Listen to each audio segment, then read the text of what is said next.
வணக்கம். டாக்டர் புவனேஸ்வரன், கோயம்புத்தூர். இப்போது கால் வலி அப்படிங்கிறது ரொம்ப சாதாரணமாக நம்ம எல்லாரும் சொல்கிறது, கால் வலிக்குதுன்னு. இதை பற்றின ஒரு விளக்கம். பொதுவாக ஒருத்தருக்கு கால் வலிக்குது அப்படின்னா காலில் எங்கே வலிக்குதுங்கிறதுல ஒரு தெளிவு முதல்ல உங்களுக்கு வேணும். தொடையில் வலிக்குதா, இடுப்பில் வலிக்குதா, முட்டியில் வலிக்குதா, கெண்டைக்காலில் வலிக்குதா, அல்லது நம்முடைய குதிங்காலில் வலிக்குதா, எங்கே வலிக்குது அப்படிங்கிறது முதல்ல தெரிஞ்சுக்கணும். ரெண்டாவது, ஒரு காலில் தான் இருக்கா, இரண்டு கால்லையும் இருக்கா அப்படிங்கிறது தெரிஞ்சுக்கணும். மூன்றாவது, இந்த வலியானது எப்பொழுது வருகிறது? அசைவதனால் வருகிறதா, தூக்கத்தில் வருகிறதா, ரொம்ப நேரம் நிற்கிறதுனால வருதா, எதுவுமே செய்யாமல் இருக்கும்போது வருதா, இதை பற்றினு தெரிஞ்சுக்கணும். ஏன் அப்படின்னு சொல்கிறேன்னா, கால் வலி அப்படிங்கிறது சும்மா சாதாரணமாக நம்ம எடுத்துக்கக்கூடாது.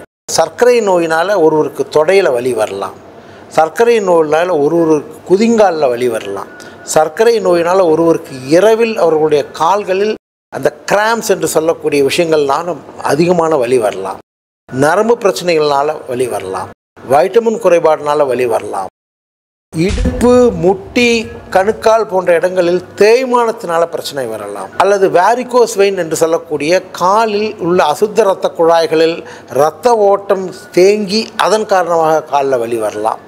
இது எல்லாம் தாண்டி சில பேருக்கு நரம்பு பிரச்சனைகள்னால கால் வலி வரலாம். அப்போது இந்த கால் வலி அப்படிங்கிறத நீங்கள் அவ்வளோ சாதாரணமாக எடுத்துக்கக்கூடாது. ஒரு காலா, இரண்டு காலா, நான் சொன்ன இந்த பல காரணங்களையும் மனதில் வைத்துக்கொள்ள வேண்டும். கண்டிப்பாக கால்வலி தொடர்ந்து ஒருவருக்கு இருக்குது அப்படின்னா அதற்கு மருத்துவரை அணுகி அது எதனால் வருது, இதற்கு மருந்துகள் உண்டா, வேறு சிகிச்சைகள் பண்ணணுமா, உடற்பயிற்சி மாத்திரம் செய்தால் போதுமானதா, அல்லது வேறு விதமான வைத்திய முறைகள் வேணுமா அப்படிங்கிறத நம்ம கண்டுபிடிச்சிக்கணும். இப்போ யார்கிட்ட போகலாம்? இது நீங்கள் பொது மருத்துவர்கிட்ட போகலாம், அல்லது எலும்பு வைத்தியர்கள்ட்ட போகலாம், அல்லது நரம்பு வைத்தியர்கள்ட்ட போகலாம். இந்த மாதிரி போனீங்கன்னா அதற்கு காரணமானது கண்டுபிடிக்கப்பட்டு அதற்குரிய சரியான முறையில் வைத்தியம் செய்தோம்னா கண்டிப்பாக இந்த பிரச்சனையானது ஒரு கட்டுப்பாட்டுக்குள்ளே வரும்.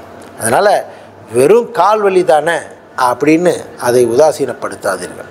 புரிஞ்சிட்டிங்களா? வாழ்க வளமுடன்.